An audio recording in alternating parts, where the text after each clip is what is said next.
Grammar Girl here. I'm Mignon Fogarty, your friendly guide to the English language. We talk about writing, history, rules, and other cool stuff. Today, we're talking about capitalization and the strange phrase, the State of the Union. Have you ever danced with an August partner at an August wedding? Had to polish a piece of Polish silverware? Or eaten lima beans in Lima, Peru? Let's talk about Nims, words ending in the Greek suffix meaning name, which is usually spelled O-N-Y-M. You likely learned about 3 common Nims in school: synonyms, antonyms, and homonyms. But there are many other Nims out there.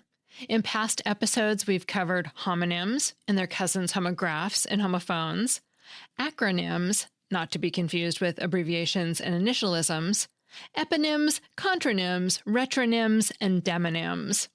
Well, today we're going to explore one of the more interesting Nims, the Capitonym, a word that changes meaning and sometimes pronunciation when it's capitalized. Now, let's go back to the examples I gave at the beginning. The word august with a lowercase a means inspiring or worthy of respect, while the capitalized form is the 8th month of the year. But they can be pronounced the same way. An alternate pronunciation for the lowercase form is August. Then, lowercase Polish means to rub until shiny, and Polish refers to the country in Eastern Europe. Finally, lowercase Lima is a type of bean, while Lima, with a capital L, is the capital of Peru. And notice that these last 2 examples definitely have different pronunciations. So what's up with that? Well, capitonyms are complex creatures. Strictly speaking, words like lowercase Cancer, the disease, and capitalized Cancer, a constellation and zodiac sign, are homographs, since they're spelled the same but have different meanings. They're also homophones because they're pronounced the same. But wait, there's more. More broadly, the 2 words are also homonyms, since they're spelled and pronounced the same. It really depends on how you define the terms. Some, like Polish and Polish, and Lima and Lima, are also heteronyms. They're spelled the same, but have different pronunciations. So capitonyms can do quadruple duty. So let's just stick with capitonyms. Digital document library Scribd and Pro Writing Aid offer some categories and examples of capitonyms that are useful.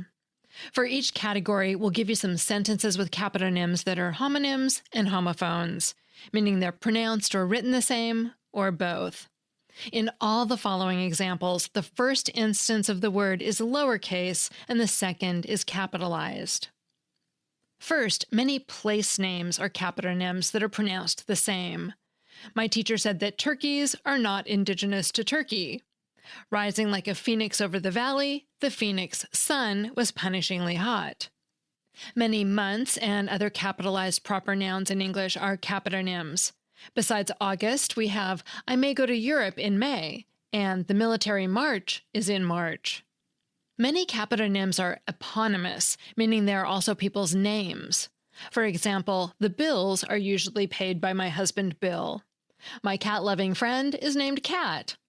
I don't want to sue my friend Sue, but her dog bit me. This summer, my cousin Summer is coming home from college. Filet mignon is Grammar Girl Mignon's favorite meal. Sorry, I couldn't resist. And also, not really. I mean, it's fine, but it's not my favorite meal. Capitonyms can also differentiate between a set of things or objects and a specific example of it, as in, there are many types of Earth on the planet Earth. Or, there are 200 billion trillion stars in the universe, but the North Star is the most well-known. Many capitonyms are from political, religious, or philosophical terms. For example, I don't go to church every Sunday, but I'm a member of the Episcopal Church. The candidate doesn't have many liberal views, even though he's from the Liberal Party.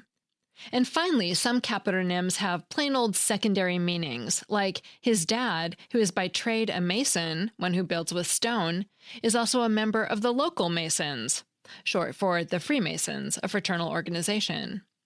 Or a Titanic, meaning huge or gigantic, vessel for its time. The Titanic suffered a tragic fate. And here are some examples of capitonyms that are homographs or heteronyms. You'll notice that these pairs are all pronounced differently. For example, many place name capitonyms have different pronunciations. People in Reading, Pennsylvania, like reading about trains. Or she's sending a mobile to her cousin in Mobile, Alabama for her new baby. Or it's rainier at Mount Rainier in the fall. And lastly, the weather was nice in Nice, France. Similarly, because people's names often have unique meanings, some of those capitonyms are pronounced differently, like the material, Jean, and the French name, Jean, and herb, with a silent H, at least in the US, and herb. For those of you who can't get enough of our new Nim friend, you can find an extensive list in the online dictionary and language resource WordNick, and you'll find a link to that in the transcript of this episode.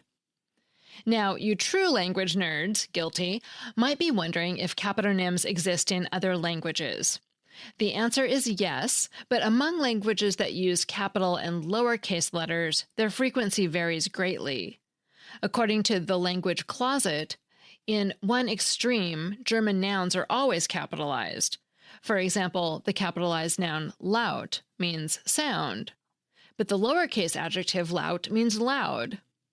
And the capitalized noun morgen means morning, but the lowercase adverb morgen means tomorrow. But languages that don't capitalize so many words, like Romance languages, can also have capitonyms, even if it's not quite as frequent. In Italian, for example, Messa with a capital M refers to a particular religious mass, while lowercase messa means a general mass and is also the past participle of the verb mittere, used as a feminine adjective meaning placed or put.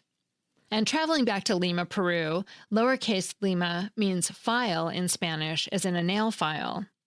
Then, in Portuguese, the capitalized country Peru is distinguished from the lowercase Peru, which means Turkey. Finally, capitonyms are only obvious in writing, so here are a few things to keep in mind. If both words require capitalization, like at the beginning of a sentence, be sure to add context to make it easier to understand.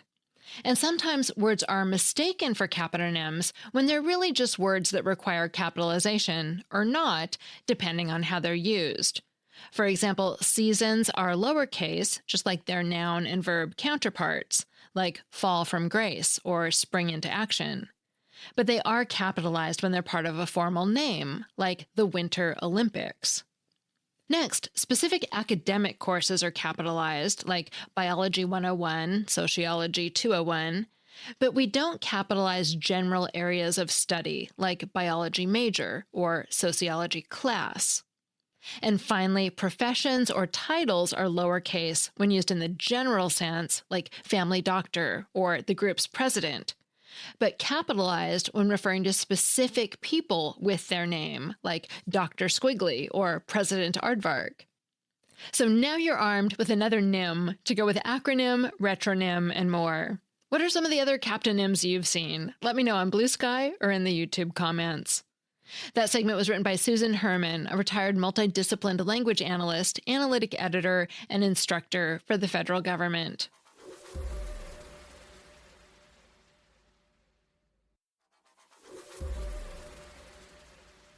We're coming up on the time of year when the President of the United States gives the State of the Union address to Congress. I got this message from Kate on LinkedIn about the assessment we pretty much hear every year. The State of the Union is strong. She says it feels redundant. The Union is what's strong, so why not just say that? The Union is strong. Why do we need the State of the Union?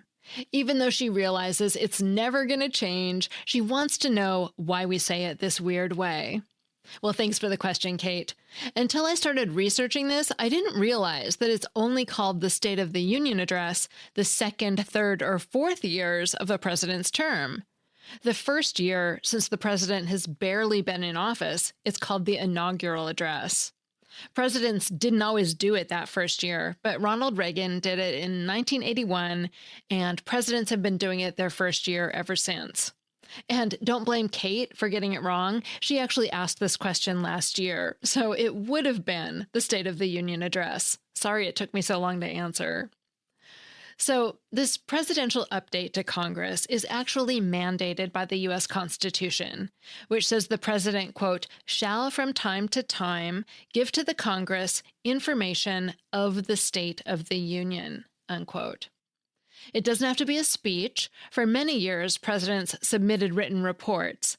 And it doesn't have to happen in January or February, but it does have to happen from time to time.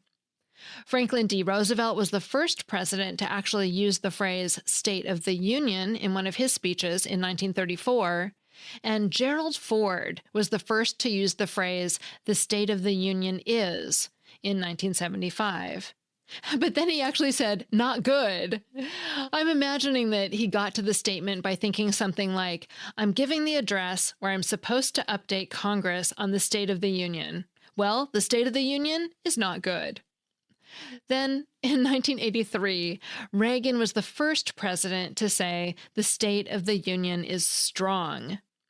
And again, as with giving the inaugural address, subsequent presidents thought Reagan was on to something, and they have described the State of the Union with some form of the word strong in 29 of the next 33 speeches. So even though it was Ford in 1975 who started the trend of saying the State of the Union is something or other, it sounds like old-timey language to me.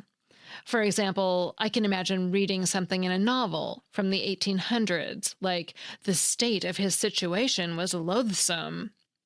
And even though the phrase State of the Union comes from the Constitution, you'll also see that both the phrases the state of the and the state of his were much more common in the 1800s than they are now, if you do a Google Ngram search. Since archaic language tends to survive particularly well in ritualistic places, such as songs and prayers, and in legal documents, such as contracts and laws, it's not super surprising that presidents would be drawn to working in a phrase that appears in the Constitution. So thanks for your question, Kate. You're right that it would be much more direct to just say the Union is strong. But if tradition holds, we're going to keep hearing from presidents that the State of the Union is strong, no matter what happens. Finally, I have a Familect from Anam Maria. Hi, Mignon. My name is Anam Maria Vona. I live in Philadelphia. The last name is V as in Victor, O-N-A. That's Vona. I have a little Familect story. It's hard to describe this. It's usually when a girl goes all out and does everything like perfect, like things on Pinterest, that everything is just perfect, or you do a party with a theme and you take it to the nth degree. My little sister used to call it nee, like N-E-E-N-E-E. Like, it's also nee is when you see an obituary, it's, Anna Maria Anna Maria Vona Nee Di Felice Antonio. That was my maiden name. So in that respect, nee was something my little sister made up when she was probably about 7 or 8. And we would point to our knee and kind of, with our index finger, and kind of move it around and go, nee. So if you did, like, your Christmas wrapping paper was just, like, perfect, and it's a candy cane maybe pattern, and you put candy canes on top, that would be like nee. Or having mostly used for parties, decorating cakes, just doing it to the nth degree. And it's also a hallmark of what we did in our family, and we would always try to outdo each other, especially around the holidays, and we go nee. And then a couple years ago, during the pandemic, I was driving and I saw a license plate that said nee, N-E-E-N-E-E. So I don't know if that was someone else's Familect, but it certainly was a hit when I texted it to my family, and we all got a good laugh. So that's my little story. The next time you see, a friend maybe doing everything just like perfect, and just say nee, and That was how we conveyed over-the-top stuff. Thank you. Bye-bye. How funny. Thanks a lot, Anna Maria. If you want to share the story of a word you use with your family or friends that's just an insider thing that nobody else would know, your Familect, you can send it to me through a voice chat on WhatsApp, or you can call the voicemail line at 833-214-GIRL. And both of those are in the show notes. Grammar Girl is a quick and dirty tips podcast. Thanks to Davina Tomlin in marketing, Holly Hutchings in digital operations, Dan Feierabend in audio, Brannan Goetschius, director of podcasts, Morgan Christianson in advertising, and Nat Hoops in marketing, who is a diehard Kansas basketball fan. And I'm Mignon Fogarty, better known as Grammar Girl, and author of the tip-a-day book, The Grammar Daily. That's all. Thanks for listening.